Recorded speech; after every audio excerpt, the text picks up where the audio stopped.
বাচ্চাদের অতিরিক্ত রাগ বা জেদ এটা কি শুধুই স্বভাবজনিত নাকি এটা মানসিক কোনো রোগ?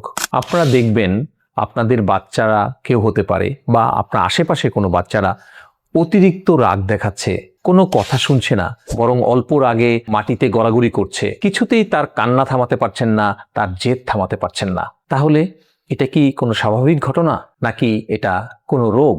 আমরা প্রায় দেখি কিছু কিছু বাচ্চারা খুব হাইপার অ্যাক্টিভ থাকে, তাদের কাজগুলা হাইপার হয়, সে যে কোনো কাজই অনেক বেশি বেশি করে থাকে, জেদ দেখালেও অনেক বেশি জেদ দেখায়, রাগ দেখালেও অনেক বেশি রাগ দেখায়, কথা একেবারেই শুনতে চায় না। এই গ্রুপের যে বাচ্চারা আছে সেই বাচ্চাদের অনেক ক্ষেত্রেই দেখা যাচ্ছে যে ব্রেইনের ডেভেলপমেন্টটা একটু কম হতে থাকে। যেমন যে কোনো আবেগ নিয়ন্ত্রণ বা রাগ এগুলা কিন্তু আমাদের মস্তিষ্কের অগ্রভাগ বা ফ্রন্টাল কর্টেক্স থেকেই ডেভেলপ করে থাকে, এবং এই ফ্রন্টাল কর্টেক্স অনেক বাচ্চাদের ক্ষেত্রে ডেভেলপমেন্টটা একটু ধীর গতিতে হতে থাকে এবং পরবর্তীতে কিন্তু এটা স্বাভাবিক হয়ে যায়। কিন্তু যখন এটা ধীর গতিতে হতে থাকে তখন বাচ্চারা তাদের আবেগ নিয়ন্ত্রণ করতে পারে না এবং সেই আবেগ নিয়ন্ত্রণ না করে জেদ বা রাগ আকারে সেটা প্রকাশ করে থাকে।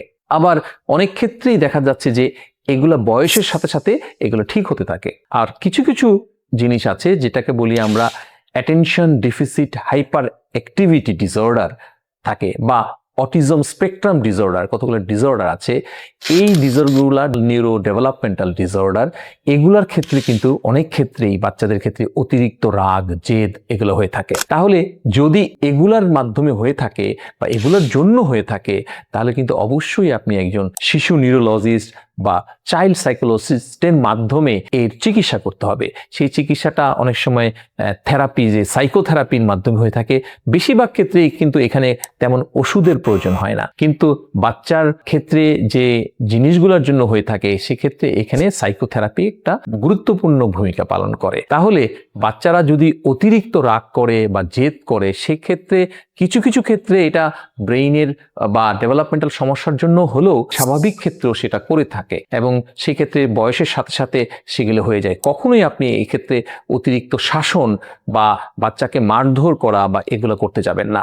এতে কিন্তু আপনার হিতে বিপরীত হতে পারে, এতে বাচ্চাদের জেদ আরও বেড়ে যেতে পারে এবং তখন বাচ্চাদেরকে সুন্দর করে বুঝিয়ে সেটাকে নিয়ন্ত্রণ করতে হবে। বা বারবার যদি সেটা হয় অবশ্যই আপনি একজন শিশু নিউরোলজিস্ট বা চাইল্ড সাইকোলজিস্টের শরণাপন্ন হবেন। ধন্যবাদ।